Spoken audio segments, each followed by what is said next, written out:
Okay, I'm going to give a welcome while they get organized. Welcome, everybody. My name is, can I see, sorry. Do we have a program? Where are the programs? Do we have programs? Can I borrow one, please? Thank you. My name is Mary Ellsberg from the Global Women's Institute here at George Washington University. We're so excited to have you all here and to have our guests here also to talk about Nicaragua. We were afraid that we would get wiped out by the hurricane, so we're really glad that it spent an extra day in the ocean. First of all, I'd like to recognize my co-partner in all of this, Jeff Thale from WOLA, the Washington Office of Latin America, who more or less between GWI and WOLA, we've been organizing this whole visit of the Nicaraguan Solidarity Caravan. And then I'd like to acknowledge our co-sponsors for this event, the Just Associates, the Development Gap, the Latin American and Hemispheric Studies program of the Elliott School of International Affairs, the School of Media and Public Affairs at George Washington University, and the Latin American Working Group and Education Fund. So we have here 4 activists, organizers from Nicaragua who have come to talk to us about what's going on there on the ground. And just from right to left, Julio Martinez Ellsberg, George Enriquez, Alejandro Bendaña, and Claudia Ochoa. And in case you're wondering, yes, I do have a close personal relationship with one of the activists, and I will let you guess which one it is. And for the Global Women's Institute, you might wonder, what is our connection to Nicaragua? Well, we have been working with both the University of León Medical School as well as the women's movement in Nicaragua, especially the Nicaraguan Network of Women Against Violence, for many years. And we just finished last year a very large study on violence against women and trends over the last 20 years. And we just interviewed 1,500 women in the city of León about their experiences with violence, and we interviewed government authorities and women's leaders and community leaders, both men and women, to understand what kinds of changes that they had experienced and what difference they felt the last 20 years had made in the prevalence of violence. Because, as many of you know, the women's movement in Nicaragua is one of the strongest in the world. They have taken violence against women as one of their main issues, have done huge amounts of advocacy for new laws and new programs, such as the women's and children's police stations, and have, as a result, often been persecuted by the current Ortega government. So we found in our study that actually the prevalence of domestic violence had gone way down. It had gone almost 50% less. And these are findings that we'll be publishing soon. But at the same time, we found that basically the whole structures that have been put in place, like the women and children's police stations and the policies around how to report violence, had been systematically dismantled by the Ortega government. So that if in 2013 there were 53 women's police stations, by 2017, when we did the study, there were 0. And we saw that reporting, which had gone way up in the 90s and the beginning of the 2000s, by last year had just dropped precipitously again. And people were really concerned that there was going to be a big backlash and a resurgence in violence. And this is before the crisis took place. And so the last point I wanted to make is that one of the reasons that we're very committed is that our colleagues from the women's movement are in the forefront of the movement to oppose and protest the human rights violations in the Ortega regime. And that's both among the students, among the farmers and the coast people, and also the feminist movement itself. And so we feel like we're right there with them. And on the other side, our colleagues from the University of León, the medical school, many of them have been forced to leave or have been fired just in the last few months for the simple reason that they were taking care of wounded protesters in the hospitals and in the health centers. And so now over 300 health workers have been fired by the government. So we've given you some documents, some important documents that we think will be helpful for you to understand more, and you can link to more information. But one of them is a Lancet article that came out just yesterday on criminalization of healthcare and Nicaragua's political crisis, as well as the OAS resolution, which was just passed yesterday with, I think, 19 votes. Is that correct, Jeff? We've also given you the beginning, the top of the UN, the UN paper from the UN, the Office of the United Nations High Commissioner for Human Rights, which is a very detailed account of all the repression and human rights violations that have happened in the last 5 months. And you can see more, and now they have been expelled from the country.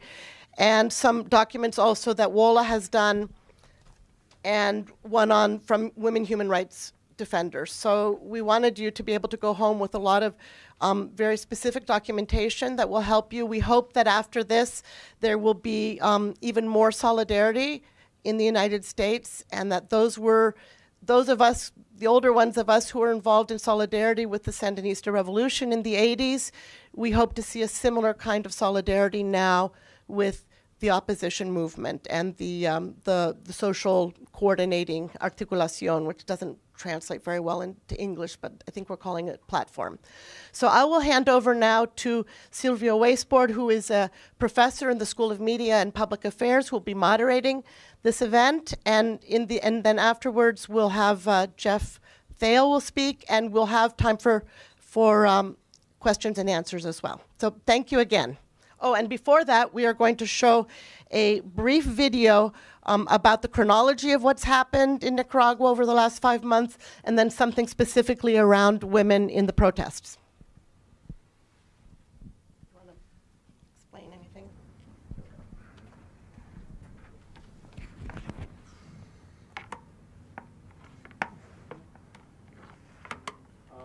And so this will be mainly just for the dates.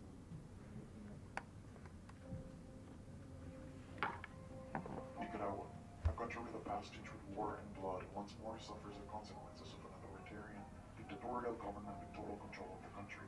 But now, for the first time in its history, Nicaraguans are facing a dictatorship of 11 years in a peaceful way.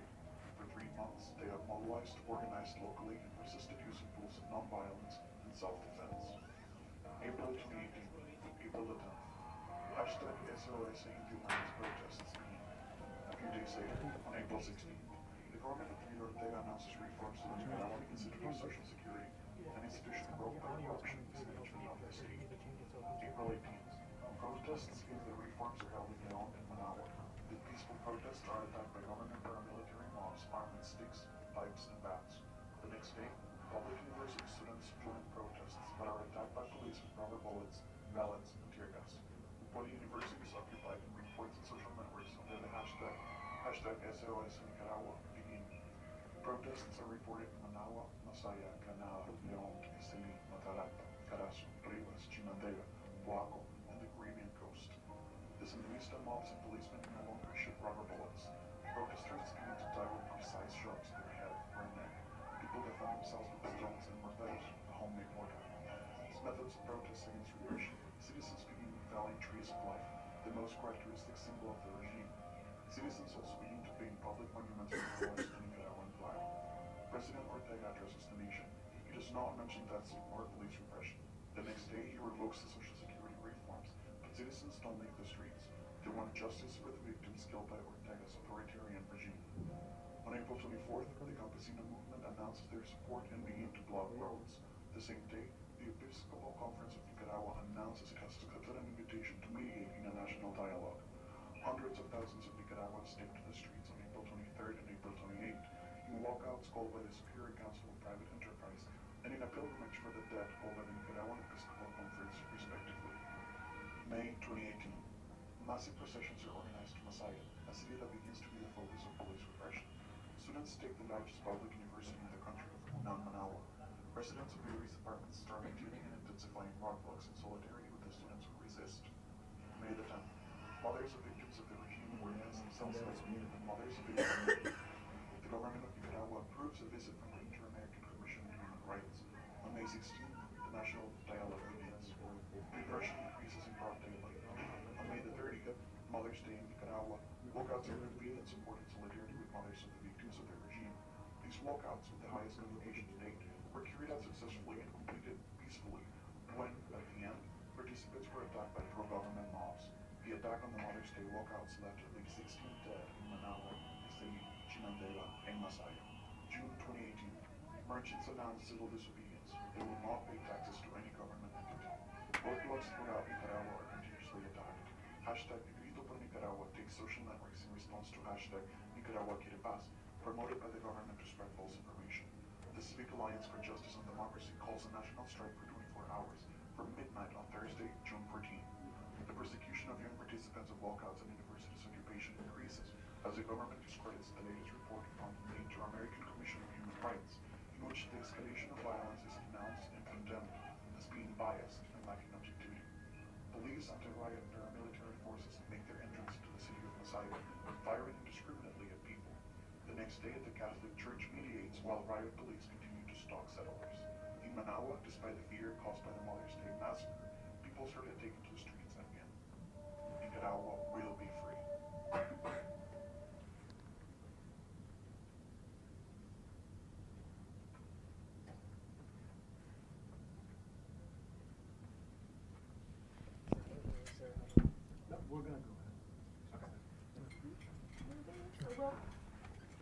Maybe to say, I think we're going to move forward with the conversation.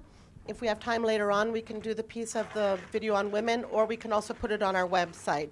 But we want to make sure that there's enough time for conversation with the group. So we will get started with that. Thank you very much, Mary. Thank you very much for the invitation and for all of you for being here.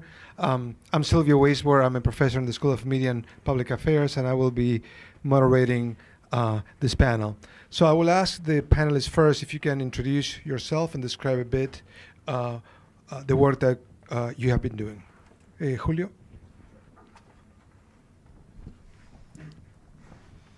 Good afternoon, everyone. My name is Julio Martinez.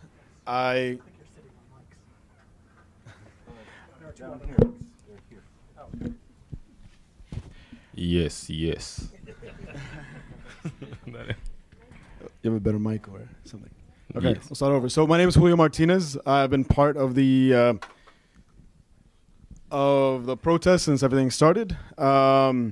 Initially, as part of the kind of the supporting group for the student movements, helping in everything from helping them in terms of security and finding safe houses and basic logistics to organizing and really kind of being part of the team, helping it do the first organization.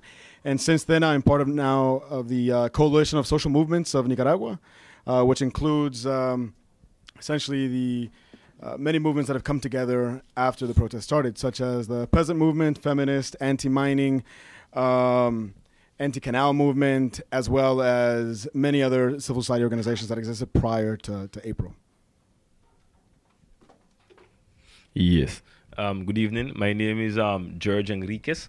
I'm from the Caribbean coast of Nicaragua. For the last 15 years, I've been doing activism towards defending minority rights and minority rights, indigenous and Afro-descendant groups. Part of the Creole Communal Government of Bluefields. Communal governments are traditional forms of government on the Caribbean coast of Nicaragua. The Caribbean coast of Nicaragua is also an autonomous region, the same way Catalonia in Spain, we have an autonomous region. I have a master's in gender, ethnicity, and intercultural citizenship. I just finished it, and I'm introducing the term womanism as alternative to feminism to promote gender equality and equity in Afro-descendant communities. I am also a radio host on the Caribbean coast. I have my own radio program, 2 hours every Saturday. I write for our national newspaper, La Prensa. I also made a TEDx talk in Nicaragua in October of last year. So the activism I've been doing it for quite a long term. And because of this, I know on a first-hand experience of the repression we have been receiving from this government.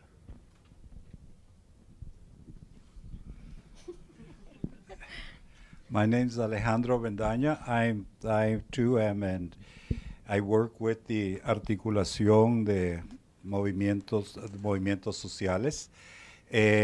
Before that, I was a Sandinista activist since 1997, working against Ortega. Before that, I was a Sandinista activist working a Sandinista activist working against Ortega since 1997, and I worked for him between 1979 and 1997, when we felt he betrayed a revolution that my younger colleagues have picked up now. And I'm also a historian and a biography of the real founder of the Sandinista movement, which is Augusto Sandino, who fought the Marines between 1927 and 1933. I'm not really confident of my English, so if someone can translate, sí, yes, please. Okay. Mi nombre es Claudio Ochoa. Yo soy una estudiante de arquitectura, de hecho, en la Universidad Nacional de Ingeniería, que es una de las más grandes universidades del sistema público.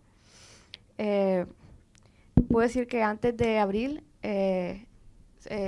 soy una activista feminista, trabajo con una asociación de mujeres constructoras, que nuestra meta es enseñar oficios no convencionales a mujeres y alentarlas en cuestiones de elección de profesión. Para no ahondar mucho en eso, yo formo parte actualmente de uno de los movimientos estudiantiles que surgieron desde abril, que forma parte también de una gran coordinación de movimientos estudiantiles, y estoy aquí para poder hablar sobre la vivencia de la comunidad estudiantil universitaria con respecto a la represión.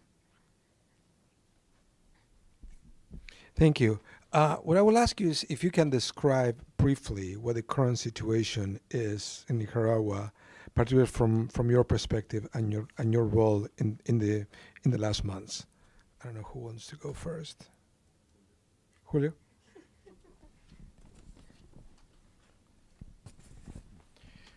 So I think many of you already know kind of the basics of what's happening in Nicaragua. You know that after the protest started in April, the students went out, the students were repressed, civil society went out to support the students. They were also repressed. Afterwards, the peasant movement set up roadblocks in 150 spots in the country to demand concessions from the government and justice for what was happening. They were repressed, and during this entire time, police and paramilitaries were shooting at people. For the first 3 months, it was very militarized, the way that it was advancing. Over 400 people were killed. Many thousands fled the country.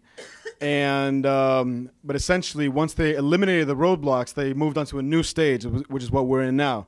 This is the stage where it's mainly the Attorney General and the judicial system working with the paramilitaries. The paramilitaries go catch people at the protests while they're walking. They catch people who they have identified as leaders. They, with intelligence, they find out where their safe houses are. And right now we have over 300 people in jail.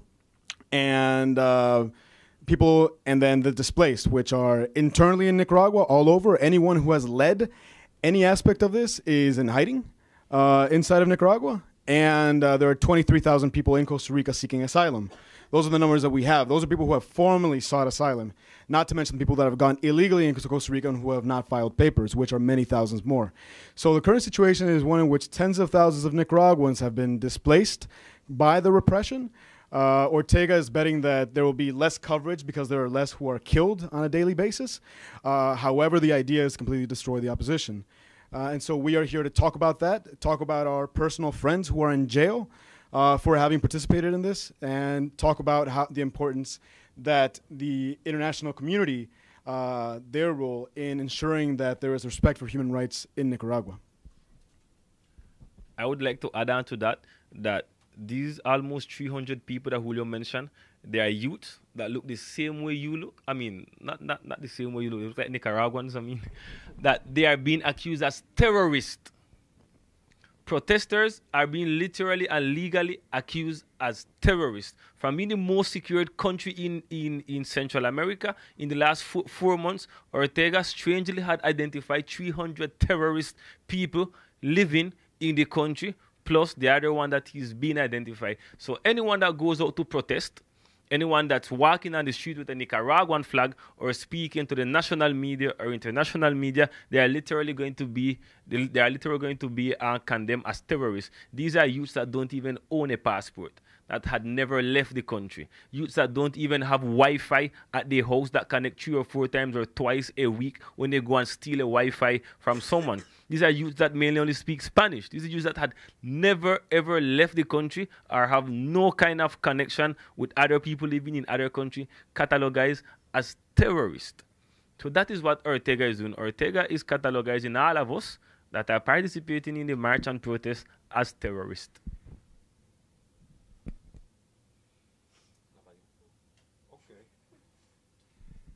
Why is this taking place?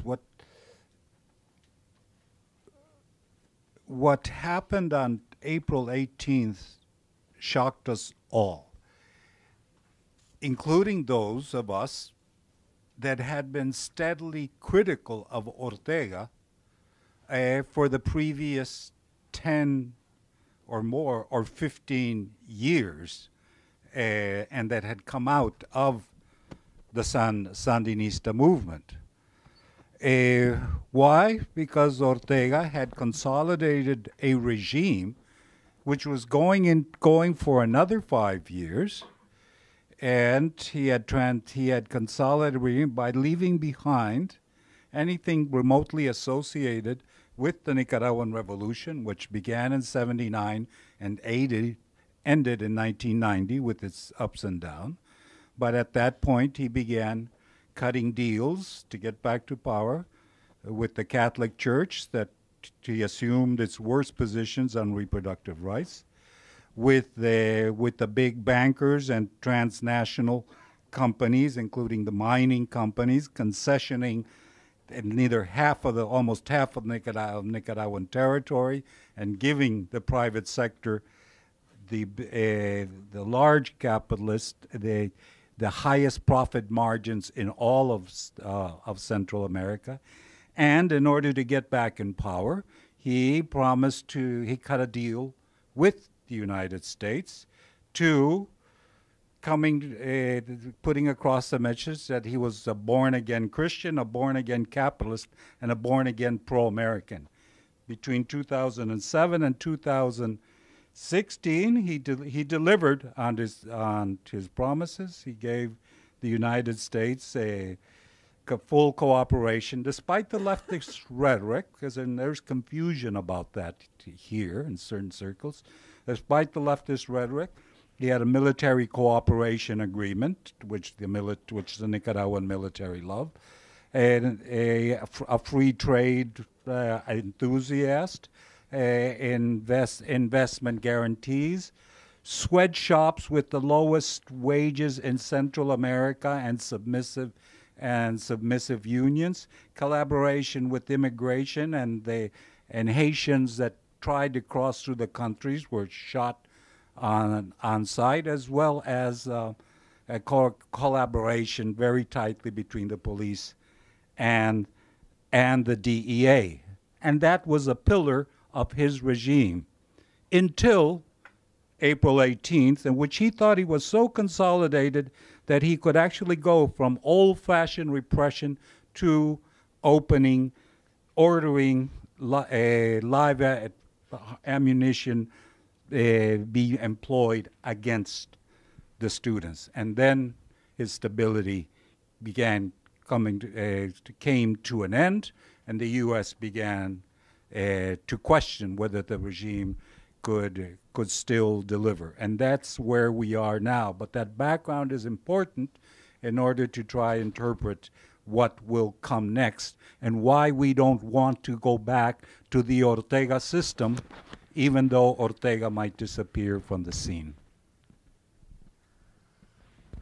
Para explicar cómo es la situación actualmente en Nicaragua, puedo empezar diciendo de que poder reunir esta cantidad de gente en un espacio para hablar de la situación es imposible. De hecho, poder reunir 5 personas para poder discutir sobre la situación es muy difícil para nosotros. Estamos en un nivel donde la mayor parte hemos tenido que recurrir al anonimato. Hemos tenido que recurrir a aprender seguridad digital. Teléfonos, cantidad de teléfonos han sido intervenidos, perfiles hackeados. El sistema de represión está en nuestros hogares, está en las instituciones del Estado, está dentro de las universidades. Para nosotros, hoy en día, es imposible acercarnos a nuestro campus, ya que desde la desmantelación, desde la expulsión de los estudiantes con las tomas de los recintos, toda la guardia que se instauró internamente está compuesta por fuerzas paramilitares. Entonces, el movimiento estudiantil pasamos de protestar por nuestros derechos, por el respeto a nuestra autonomía, a hacer incluso ahora abogar por nuestros presos políticos, a hacer trabajo humanitario. Pasamos de convertirnos, por ejemplo, yo estudio arquitectura, ahora somos abogados, somos médicos, somos terroristas también para el Estado. Entonces, entender la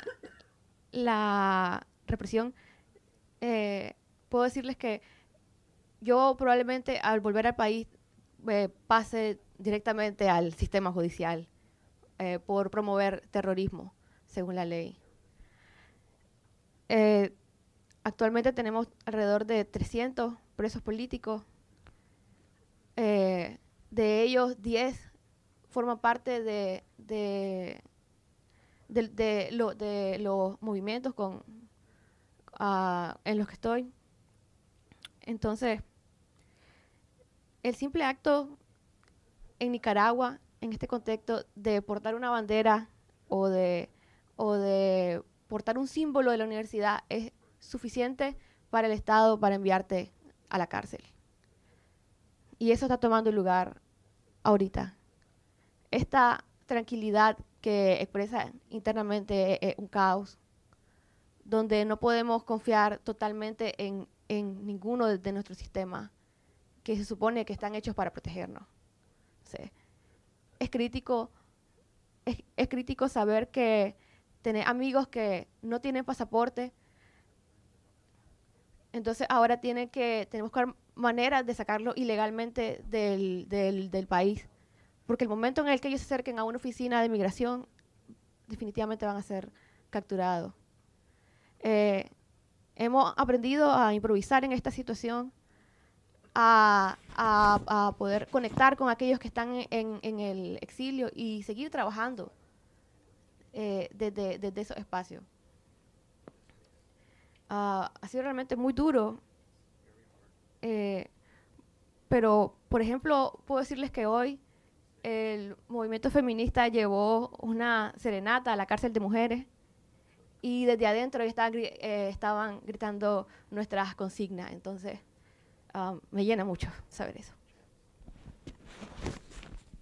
Gracias, Claudia. George, can you talk about sort of the background of this? Because my understanding is that the regime has already done similar actions where you come from. So if you can talk about sort of before April, what was the situation in the community where you live? Yes, thanks. For the last 11 years, since Ortega has been president of Nicaragua, because he's been president for the last 11 years, two consecutive re-election, different grassroots organizations had tried to take over the street to protest against the reform of the Constitution and the violation of the Constitution and the imposition of him as a dictator. And all these different march had been received with counter march by the Juventud Sandinista, with rocks, with guns, with sticks, supervised by the police. And the Caribbean coast, an autonomous region, what Ortega did in order to consolidate votes, he placed land grabbers on our communal lands, and when the community tried to react towards it, he gave these land grabbers guns. He gave them guns, he gave them AK-47, he gave them M16, and these people started to shoot at the community people.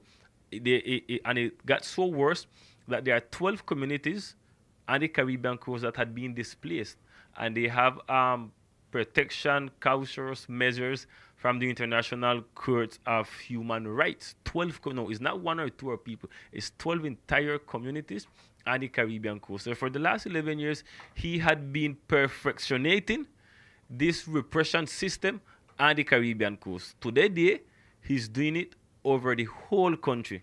And there are at least 32 or 35 people that we can give account that had died because of this repression, because of the paramilitary groups that Ortega had placed on the Caribbean coast to grab land and to use them as electoral vote at any given moment. So this is how we started to do it first on the Caribbean coast. Thank you. Alejandro, let me read you some numbers from the Inter-American Commission of Human Rights. Since April 18, Nicaragua have been almost 400 people dead, more than 2,000 wounded, almost 400 political prisoners, 229 people accused in court, 155 people arrested without due process, and 6 people disappear. How do you explain this? How you know Ortega, you have known the regime and the men for quite some time. Are you surprised by this? How do you explain these numbers? 400 is a lot in Nicaragua. The proportional number here would be around 16,000 people in a period of about 4 months. It is mad. There's no family that hasn't been affected, particularly when you begin to add on. No community that has not been affected. The sons, daughters, and grands of ministers and Thai army police people are in the streets too. Reminds us a lot of 1979. Only then it was 50,000. And one of the beauties of this movement has been the principled, incredible commitment to nonviolence. A crazy commitment to nonviolence that has permeated. And not simply because people don't pick up weapons, they don't have weapons having access to weapons like most Nicaraguans did. And that is a part of the and which is why they're easily picked up. And why the regime has been able to be that cruel. But you're right. The Ortega, which appeared on April 19th, giving the orders, along with his wife,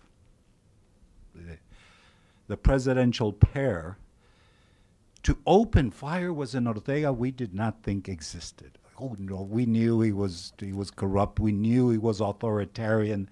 We knew he loved power more than anything else. He knew he wanted to be president forever and inherited the presidency for his wife and even begin a dynasty of sorts. We knew all that. But the Ortega that appeared and gave repeatedly the orders to shoot and that employed 4,000 paramilitaries, which come from the army, to do that was something we had no idea he was capable of. So that has forced us to examine the Ortega which existed before April 18. Where were those tendencies? Was this, and we come to the conclusion that what we find is the dying expression of the of a model which we call Orteguismo. Which had this criminal element, and the moment the financial subsidies from Venezuela gave up over the course of months, he began to feel the pressure. The pressure became public policies. The public policies created discontent, and there you begin to have the unraveling of this model. And there is no going back. There is no putting that Humpty Dumpty back together again. So he gets there, but what we've got to, so we want to contain, reverse, and punish the criminality that has taken place, but also to have a hard look at the model which allowed that to materialize. Maybe not discuss history at this point, maybe not even discuss a future program at this point, because the stress we want to place is on creating a unified bloc against the dictatorship. Claudia, si quieres agregar algo, or can you talk about what the objectives are of the movement right now? En este momento y desde el inicio hemos tenido muy claro qué es lo que queremos. Para nosotros, para el movimiento estudiantil, queremos respeto de nuestra ley de autonomía. Queremos tener una participación real en los procesos transformadores de lo que es nuestra sociedad. Pero sobre todo como ciudadanos, como hijos de víctimas de la guerra, nosotros queremos un respeto a lo más básico de nuestros derechos humanos. Y queremos que haya justicia por igual para todas las víctimas y para todas estas figuras corruptas en todos los niveles en los que Ortega tiene influencia y sus seguidores. Realmente nosotros no queremos de ninguna manera formar parte de ningún tipo de relevo generacional de un sistema deficiente, sino queremos un sistema que venga desde las necesidades particulares de la gente, que se construya desde lo que la gente quiere para el país, no desde los intereses de una agrupación que ha estado controlando todo desde hace muchos años. Julio, anything that you would like to add to what Alejandro and Claudia just said? In terms of the current situation, objectives, what are the goals at this point? Que se vaya. Yes. That he leaves.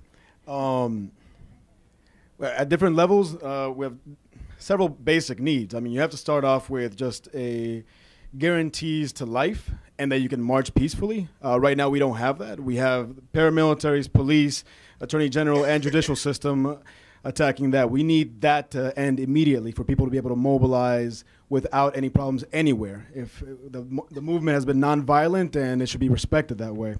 We need for the prisoners to be to be released. If there's to be any kind of investigation, let's do all the investigations, but this will be done with international people.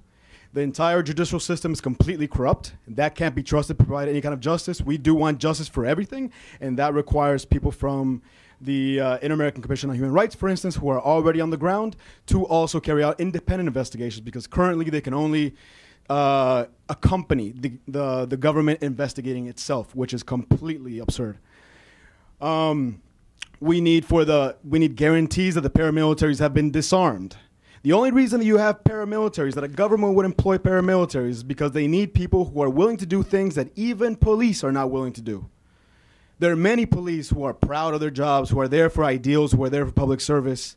Many people who would not do the things that this government has done to its population. That's why they have thousands of people as paramilitaries. They know who they are. They work side by side, many police often. We know they're being controlled from the presidential house. They need to be disarmed if Nicaragua's going to have any kind of peaceful future. And that also needs to be done with international observation. We need a transition into having a just basic rights, a basic democracy. That means, one, that the electoral system be completely reformed, that the Supreme Electoral Council be completely reformed as well, and that but none of this can be done feasibly with Ortega there. He's proven that there is absolutely no good faith in negotiation, that any kind of negotiation is just to buy himself time. And in this entire time that the marches have continued, he has never stopped the repression. So there is no trust for his administration to provide any kind of transition. That's why when we're talking about soft landings or we're talking about transition to democracies, we also need to talk that first there needs to be a transition of him out and there being a provisional group of people that can administer the government while new parties developed, while the electoral law is changed, so that you can have real elections. If you have elections tomorrow, you will not have a transition to democracy, because right now the law is made so that only select few people can be part of that electoral process. It needs to be widened, it needs to be open for new leadership at the local level to move forward. I would say that those are the initial parts. Before we open up for everybody to ask questions and make comments, what do you think that could be done by the international community at this point? What could be done by American cities, by American organizations to support the work that you guys have been doing? Julio, if you want to go ahead. Yeah. All right. I'll start. I'll try to be brief. Many things. I mean, Ortega is betting. The reason that he has sent these talking points to every single one of his ministries and is using all the channels that he has inside of the country to talk about, criminals who just want to destabilize things, or people paid by the CIA to come and march. CIA is paying 500,000 people to march for freedom. That's what the CIA is. These are the kind of things that he's doing. The reason he's doing this and promoting these talking points and now saying that everything's over because there are less dead is because he needs things to get back to normal. He needs for the international community to look away and say, okay, fine, there's less dead, so everything can go back to normal. We need for that not to happen. And that means that anyone, if you have doubts about what's going on, ask. And the first thing that we'll do will also show you all the reports from the international human rights groups that have provided the information on the ground. But we need you all to talk among your groups, raise awareness, and also at the local, you can do things at the local and the national level. At the local level, cities can declare that they are against the human rights violations in Nicaragua. They can ask the private sector locally. He needs for the private sector to be continuing investing there. The private sector in the United States needs to give a clear signal that they will not continue with business as usual until there's respect for basic human rights in Nicaragua. That's essential. He has over $3 billion of private investment, and he needs for that to continue, to be fueled for him to continue. So the private sector is important. There's a Senate bill for sanctions against individuals who have been heading the repression, who have been not only just the repression recently, but also are have been heading much of the corruption in the country. That bill can go forward, as well as in general, move through the multilateral organizations. The OAS, they use the UN. They went to the UN Security Council a few days ago. These things really do work and they really do matter. There needs to be a very clear signal from the international community that they care about basic human rights in Nicaragua and that they will accompany the Nicaraguan people to achieve that. To add on it, I would also add that bilateral and multilateral sanction from the United States and foreign corporations such as the International Monetary Bank, the Central American Bank, would be necessary. For the United States to sanction individuals and also sanction the collectiveness of those supporters that are supporting Ortega collectively, and where's getting his money from to pay these people is necessary. We are not asking to do nothing that the International Convention for Human Rights, the UN, the OAS, has already written, and Nicaragua had also signed. Nicaragua is not an island. Nicaragua is not an island, so it is subject to sanctions for human rights violation. And if a stop is not given to this with the leadership of the United States and the International Foreign Corporation, you are going to have the domino effect in Central America. The domino effect in Central America is going to start in Nicaragua, then Guatemala, then San Salvador, then Honduras and Costa Rica, because all these countries in Central America, they are well-corrupted countries. And there's this thing that injects feelings and emotion from one country to another country. When we see one country is throwing down dictatorships, the other one is going to throw down dictatorship also. And this can create a disbalance in Central America and for the United States. So definitely bilateral sanctions from the Congress, from the Senate, from the United States, from the private corporation, from industries, from businessmen, business people that are investing in Nicaragua, ask them to stop it, to quit it. You cannot put your tax money, United States people tax money, in a country that had already proven violations to human rights. Solo quiero agregar a eso de que parte de nuestra razón de estar acá también es abogar por nuestros presos políticos, por buscar maneras de cómo sacar a todas estas personas, amigos nuestros, movimientos completos que han sido encarcelados, y también de alguna manera poder generar condiciones para todos aquellos que están en el exilio o que están buscando refugio o casas de seguridad. Esas son parte de nuestra aspiración acá.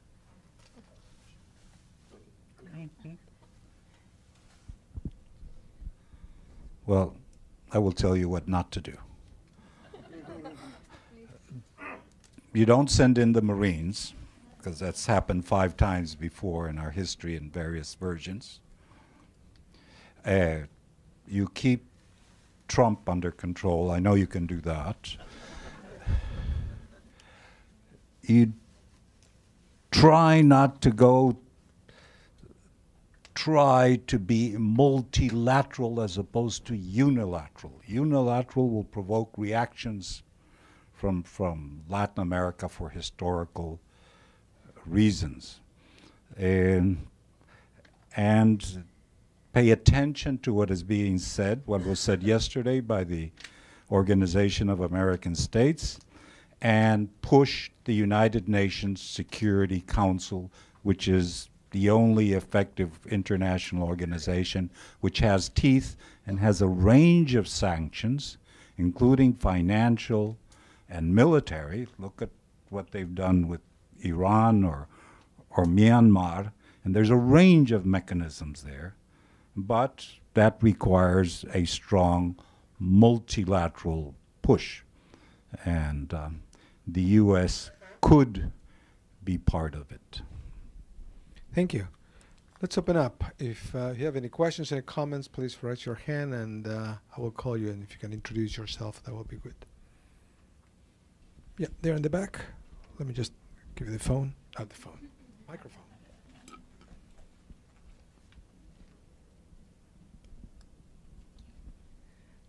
I'll stand.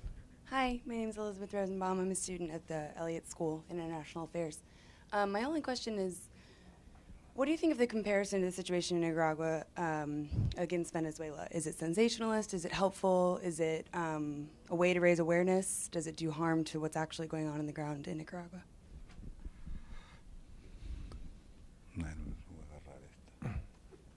Anyone in particular?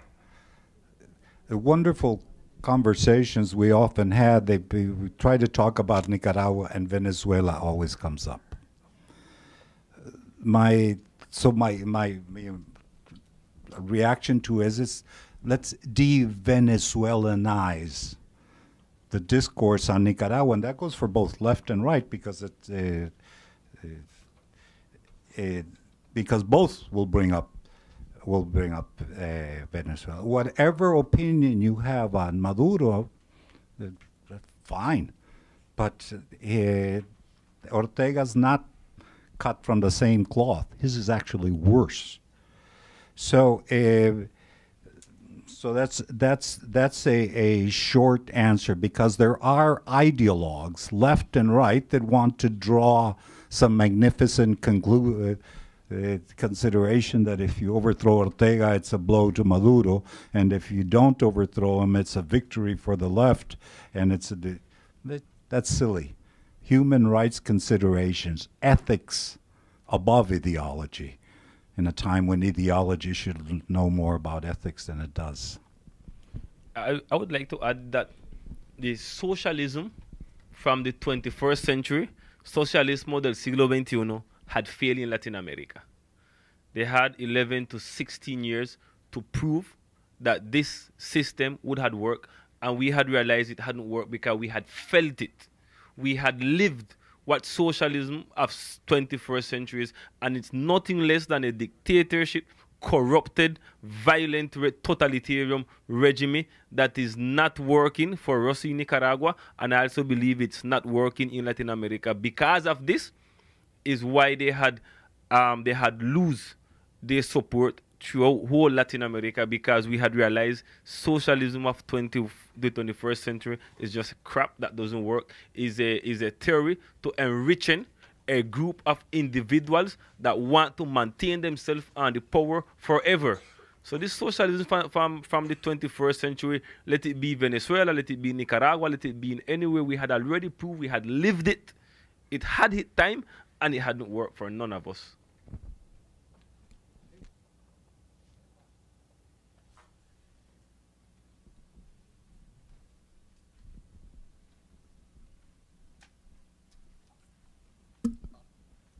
Thank you. My name is Christian Van de Kamp. I'm in the Elliott School. And actually, I'm taking a Latin America politics and premise. And my question it is, what make in this case, you thinks that the international affairs could act against the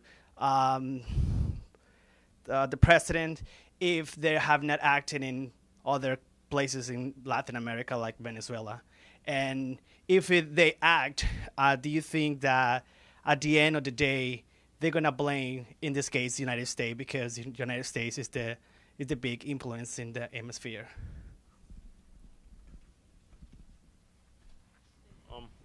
Let me see if I can. According to the socialism of the 21st century, everyone has the fault for what is taking place in the country. The students, the campesinos, the women, the minority groups beside them. Everyone else have the fault of the breakthrough or the breaking down of the system beside these presidents.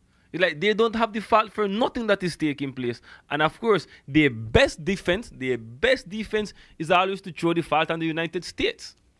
But it's not the United States people, the ones that are on the streets. It's not the United States people, the ones that are protesting. They are Nicaraguans born and grow, the ones that are on the street. We are the ones that are protesting. It's not the United States. And the United States, as the world leader again, need to realize that those countries that had proven that their president are literally violating human rights, we need to take actions. Need to take action on basic human rights violation, and someone has to do it. Someone has to do it. If the United States don't do it, someone else would come in Latin America and take charge of this. And the United States need to decide if they prefer to take hand in this business that is taking place in America, or they will prefer for the Russian or the Chinese or someone else to come and make incidents in straightening up things in Latin America.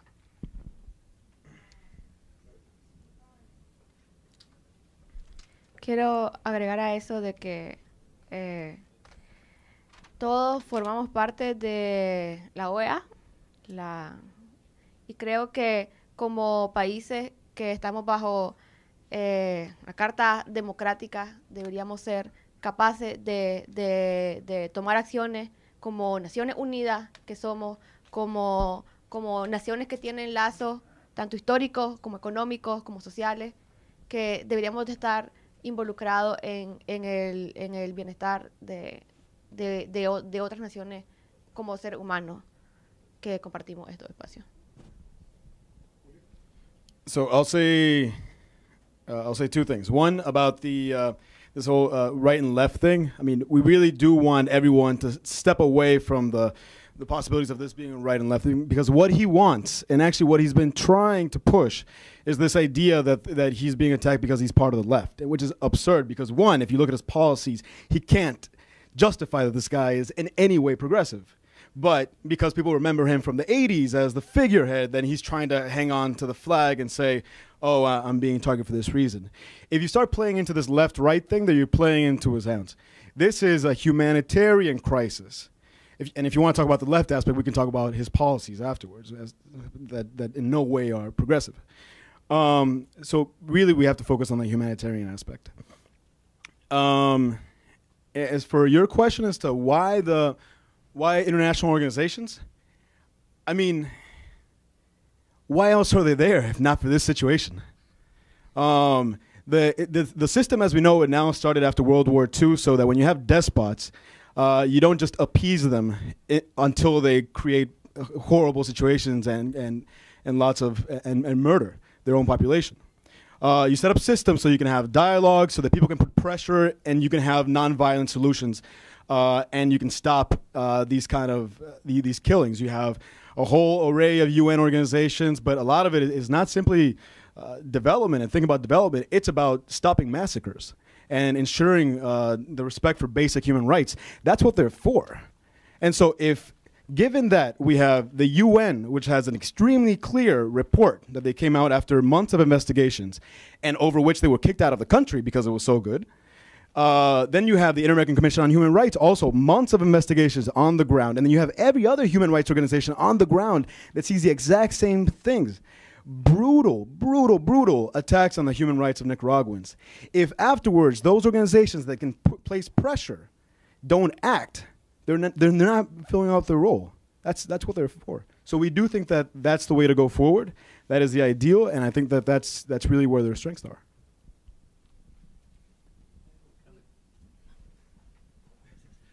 We have two more in the back afterwards. I just want to comment quickly, just to add to that. I'm Jeff Thale from WOLA, the Washington Office on Latin America. To the question of the role of international organizations, I don't think there's any doubt that the U.S. plays an important role and is an important influence in both the OAS and the UN. That said, it's pretty clear they're not simply puppets of the United States.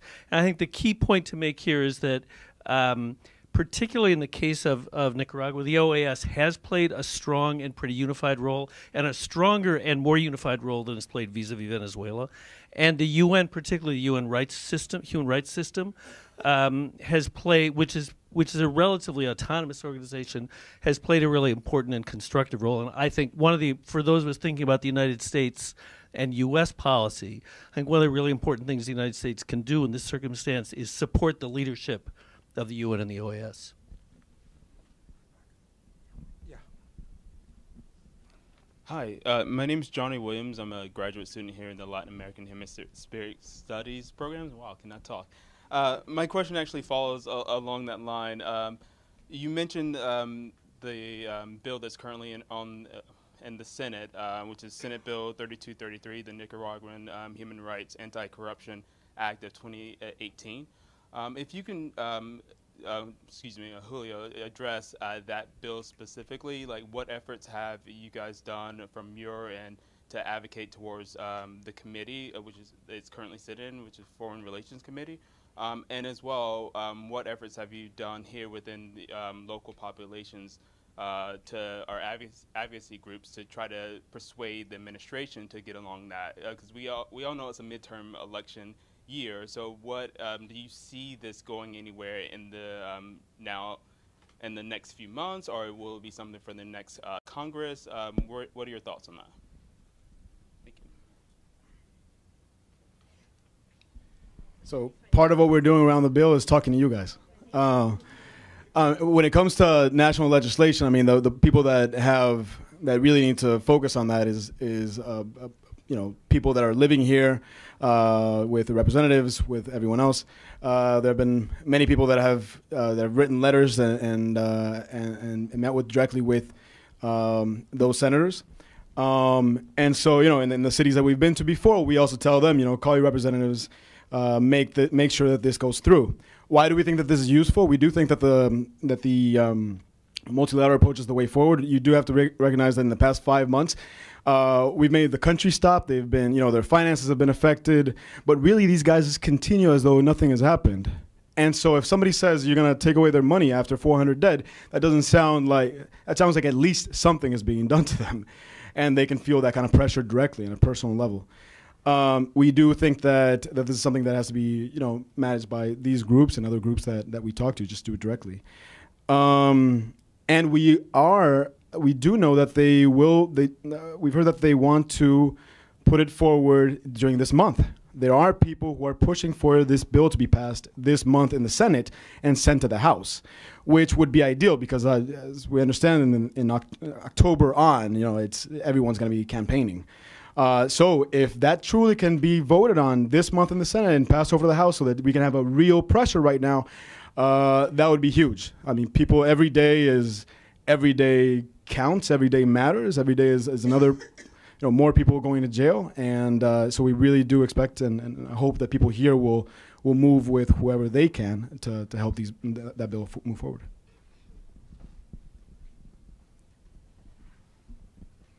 Hello, my name is Claudia Rodriguez, and my family is from Nicaragua. They are here, and they have been victims also of the repression in Nicaragua. I was just wondering, in terms of we, ordinary citizens, what can we do also in terms of help people in this humanitarian crisis, like the refugees in Costa Rica or people migrating here? I was thinking in terms of the TPS, if there is any initiative to try to reactivate that, like should we be calling our representatives and say, look, you need to really offer an alternative to these Nicaraguans in terms of, we have the TPS, is one of them. What other specific things can we do in terms, not only in terms of the policy, but in terms of the people migrating and the refugees and the people looking for asylum here in this country and also overseas, like organizations helping in Costa Rica, how we can support also financially, right? How we can donate money, how we can, spread the word also. Okay.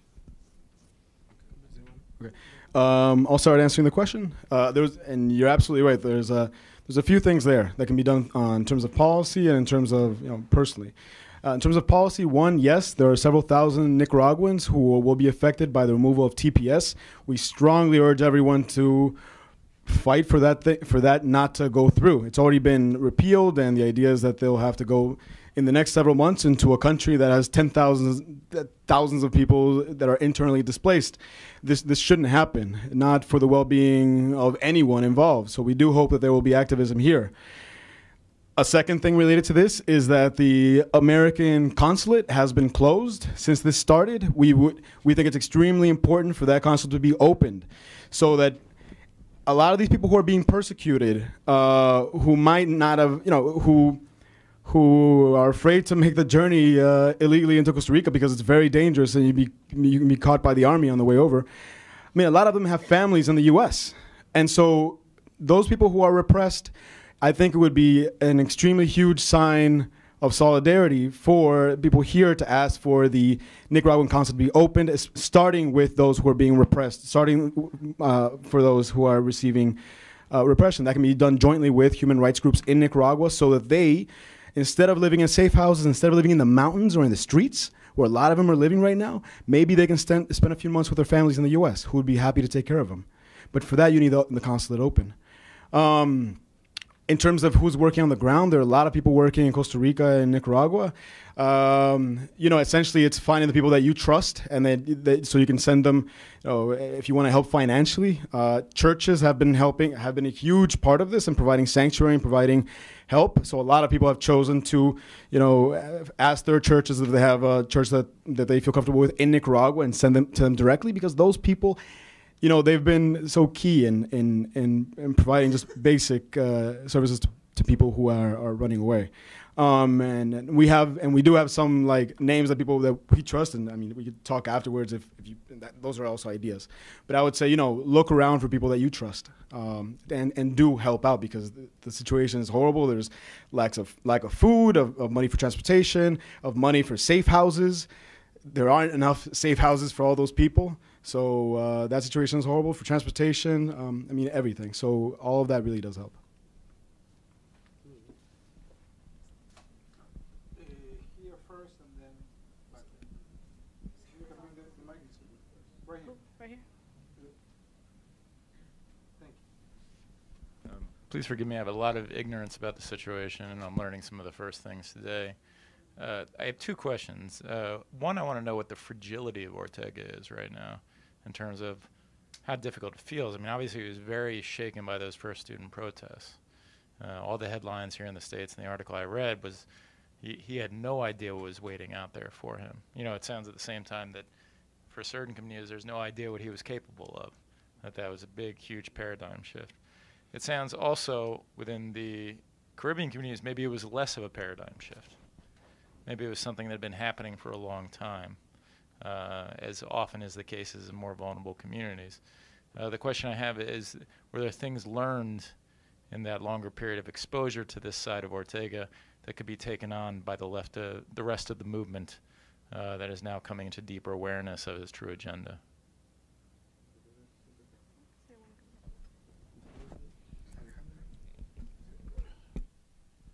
Yeah, we'd love to get as quickly as possible so we can start thinking about lessons learned.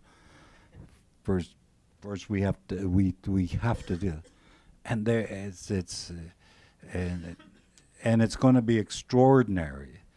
This has probably been, actually we need the School of International Affairs to get on it.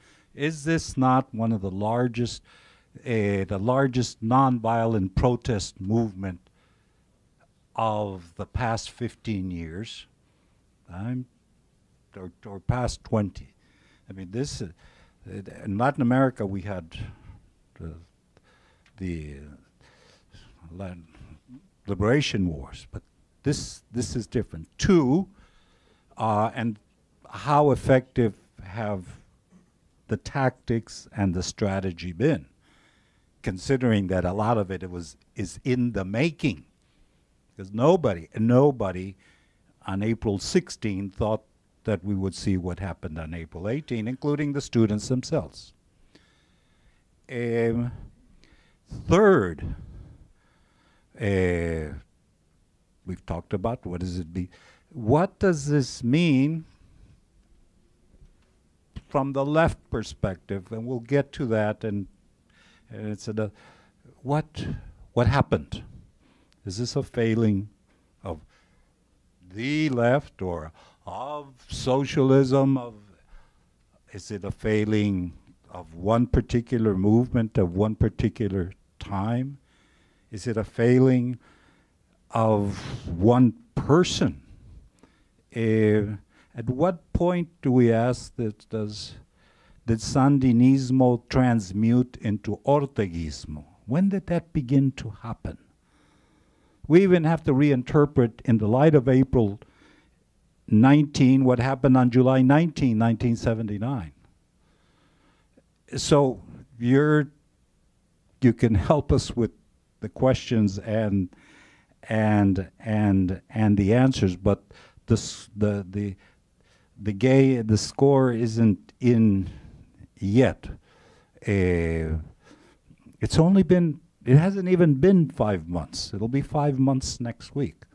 But no movement that I know of has been organized as quickly or swiftly as the students and the youth with the campesino has done in that short amount of period. That's been just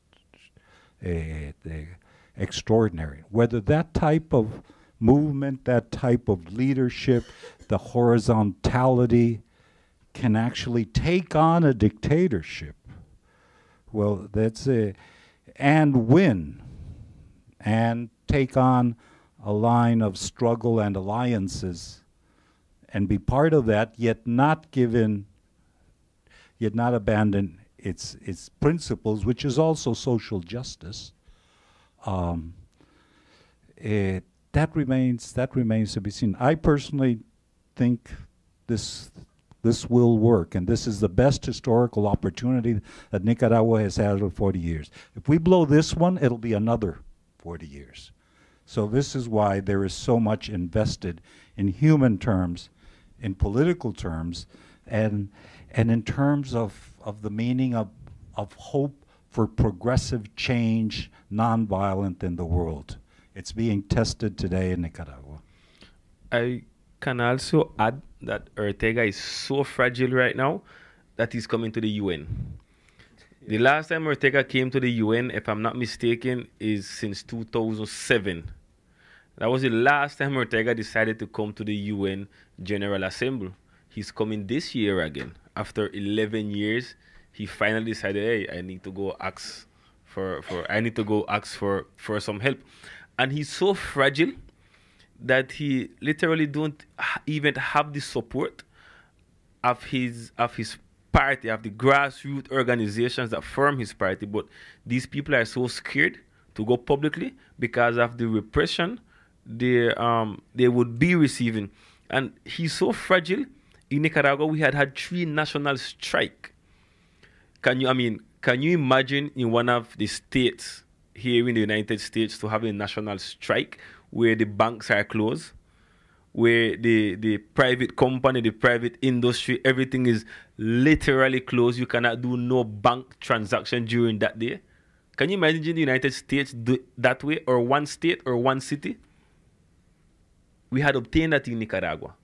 3 different times in these last 4 months, we had a national strike. And for a country to decide to go on a national strike in which the church supported, the campesinos supported, the indigenous, the Afro, the women, the LGBTTI, the students groups supported, that gives you an idea of how fragile and weak he is. Puedo decir sobre el miedo de Ortega a nosotros. Viene, por ejemplo, cuando los partidos políticos marchaban, él sabe perfectamente del grado de desprecio que la sociedad civil siente por ello. Entonces, cualquier acto hacia estos partidos no iba a significar algo. Cuando la comunidad LGBTQ marchaba, él estaba contando con la discriminación que existe como método de mantener a la gente en raya. Cuando las mujeres marchábamos, él contaba con el desprecio que existe hacia el feminismo y con una fuerza únicamente de antimotines mujeres para reprimirnos. Entonces, cuando los estudiantes marchamos sabiendo que no tenemos una afiliación política, un background de rencor hacia él, ¿qué excusa puede dar ante una sociedad que defiende a sus niños? Entonces, sabemos que aún con lo limitados que estamos nosotros en cuestión a recursos, comparados con ellos, la única cosa que mantiene a Ortega donde está es el dinero y la seguridad que a sus simpatizantes más cercanos les da y la impunidad que les puede proporcionar ante los crímenes que han cometido. Esa es la única línea de lealtad que existe.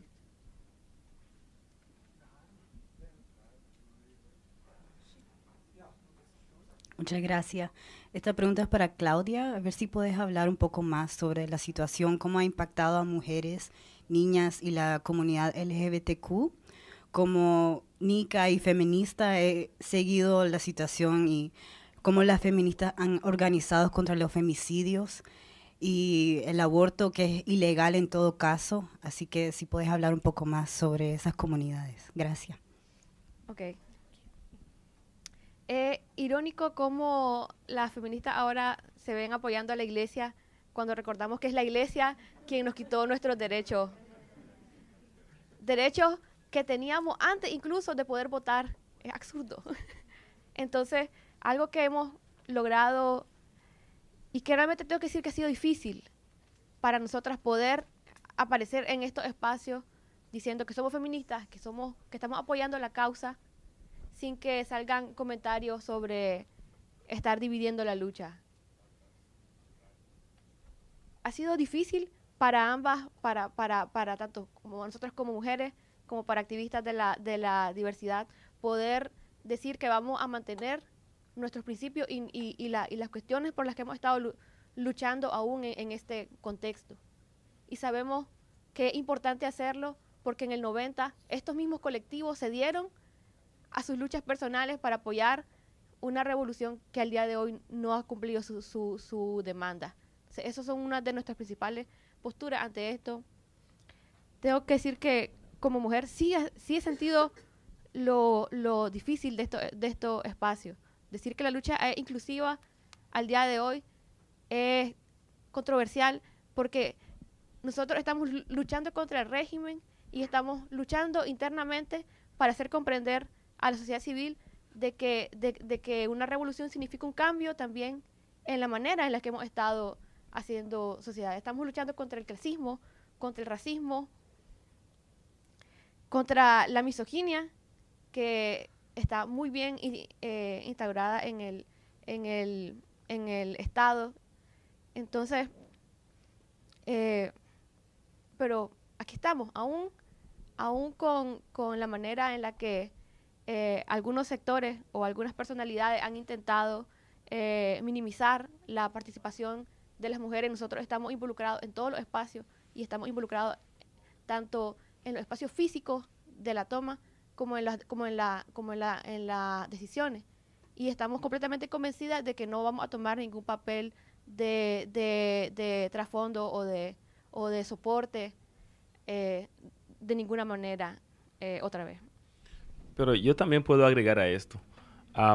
La razón por la cual esta lucha es tan única es porque tiene el liderazgo de mujeres. I'm sorry, I can add on to this. The reason this revolution is so unique is because it has the leadership of women and it has the leadership of people from the LGBTTI group. And these people are very sincere and they are straight up. When the feminist group in Nicaragua gives a declaration, they talk straight up. They don't give no space for interpretation and they recollect the feeling of the people. When those other people give declarations that are some type of studied politician, they're like, yeah, this, the other. But the feminist group, the feminist collectiveness, and the LGBTTI, they make this, because the leadership of them is that make this thing so unique. Because they are not politically inclined. We are not politically inclined. We are people inclined. We are socially inclined for the people, for the grassroots organizations. And I can say that if it wouldn't be because of the feminist group, this thing would have already been broken up. This thing would have already been broken up because they had bring sincerity to this group. And they had brought leadership to this group. So because of this, and it's not because of the machos and things that, no, that we don't want to see them because we collide at them.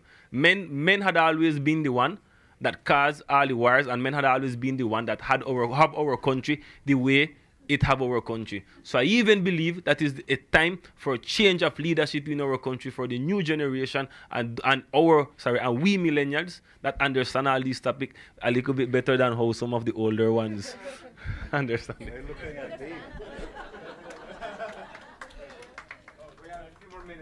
Sorry, can I just add a last thing for that because I think it's important. Just a little kind of historical background. The feminist movement has been pretty much the most consistent movement against the Ortega regime during this entire time. I mean, even before he was president, they were the one who led the marches after, so that this guy could be put in jail after it was found out that he had been sexually molesting his stepdaughter, and so they led that for years. And then when the new anti-abortion law, they led that march, and everyone was behind them. So talk about people who have been receiving the sticks and the punches to the face. It's been the feminist movement. Also, when the anti-canal movement, which one of the strongest leaders is a woman, Francisca Ramirez, when they went forward, the feminist movement was right there with her and supported her through that entire thing. The anti-canal movement being the strongest movement that's come out in Nicaragua in the past 5 years, and has also, during close to 100 marches over the past 5 years, been receiving the blunt end of this country's repression. So, and then there's April and on, and of course they're at the vanguard as well. So I think that's important to point out. Sorry, we've had two people here. Hi, I'll try to go very quickly. My name is Fidel Marquez. I'm also a student at the School of International Affairs here. So my first question is for Claudia, George, and Julio. Within the diversity of your coalition, are there any considerations of working alongside the COSEP, the Confederation of Private Enterprises in Nicaragua, which has in the past supported Ortega, or maybe even the traditional political parties? And also to Alejandro, correct? Do you think the negotiations could be a mechanism eventually to incite divisions within the regime, within the government, given your past experience, your past closeness with the system? Thank you.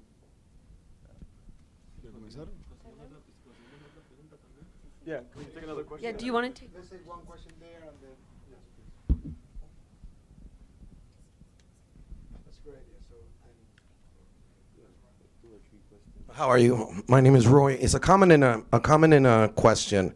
First of all, I'm with ADN, Alianza Democrática Nicaragüense, in Washington, D.C. So I wanted to ask about if there's anyone doing here activism. Our group has been active since April 19th. We have done over 50 demonstrations in front of the Embassy of Nicaragua, the CIDH, the OAS, the Senate. We're doing lobbying with the ambassadors of the OAS. We've been doing lobbies with the senators and the Congresses, Ileana Rosenthal, Marco Rubio. We have been sending letters. So if anyone here was asking, please join us. We're here. We've been here. Rain, snow, sun, winter, water, you name it. We've been doing this. Aside from, and also we have a march this Saturday, El Grito por la Independencia y la Justicia en Nicaragua. So if you want to join us, we'll be in the embassy and we're going to walk to DuPont Circle. My question to you guys is, what about the other parties? What about the other parties? The other parties like El PLC, which has a lot of fault with the situation where Nicaragua is right here. So what is your position on them too? Not only Sandinismo, Orteguismo, también el PLC.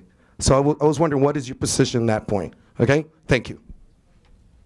And then I think we have one more question here, and then we'll go back to the...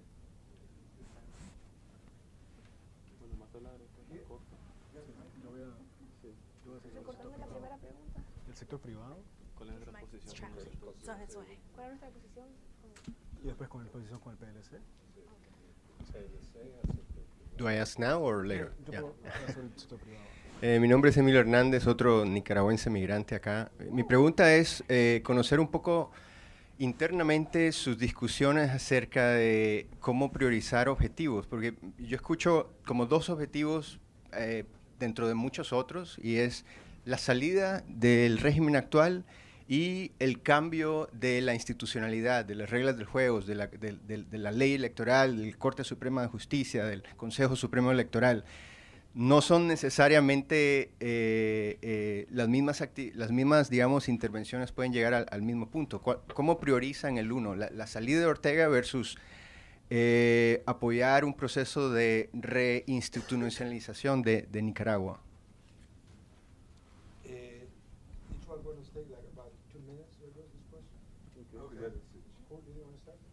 Okay. I'll start.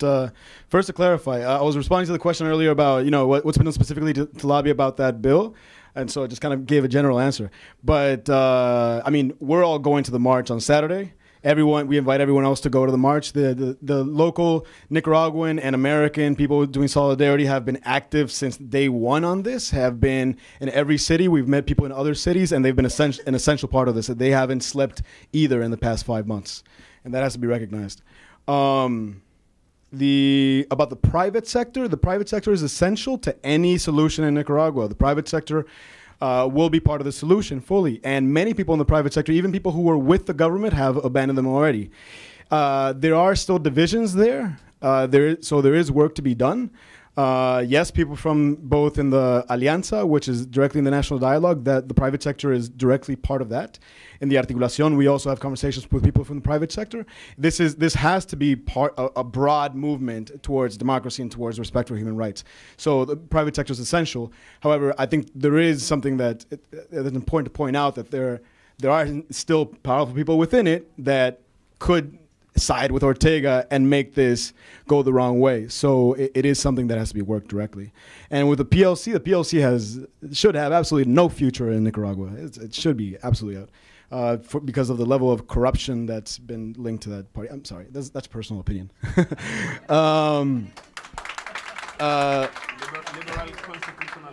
Liberal Constitutional Party, which is headed by Arnoldo Alemán, considered one of the most corrupt presidents in Latin American history, who was taken out of the jail by Ortega as part of a power-sharing deal between the right and the left. So. I have other Nicaraguans who back. This is a national. There will be no PLC.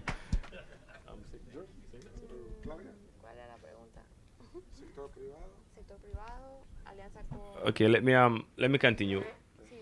We don't intend to revitalize none of those political parties that have the country the way they do it. Let it be from a left, let it be from a right, let it be from a center, let it be from the back, from the middle. We are there to construct something new.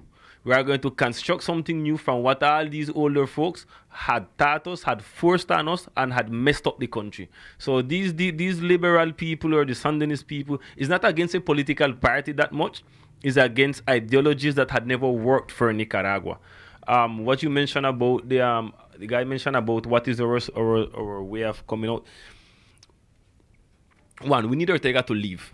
After Ortega leave, we need a transitional government that is formed by a few people, in which we have international accompaniment and how a transitional government should happen.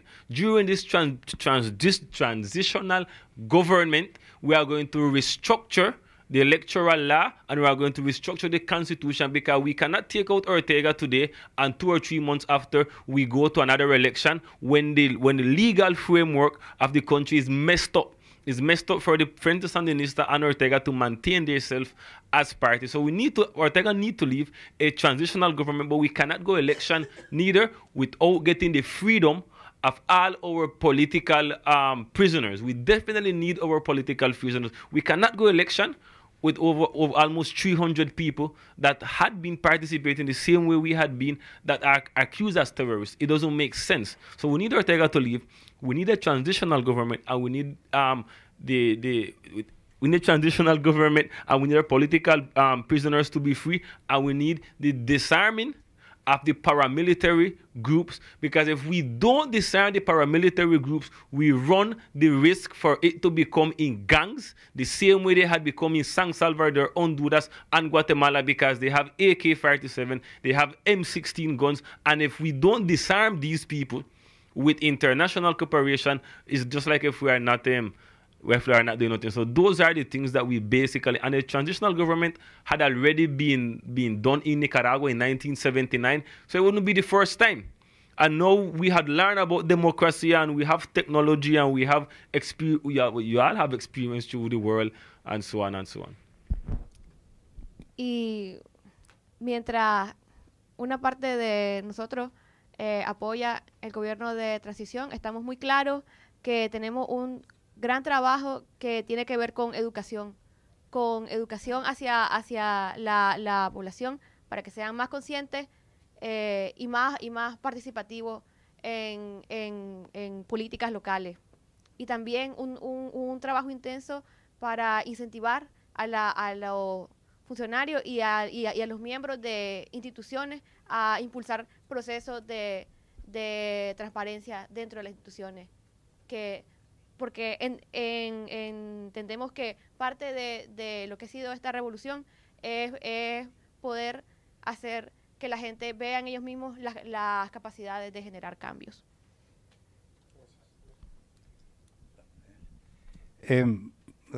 Priorities. This is a question of sequencing, and this is critical.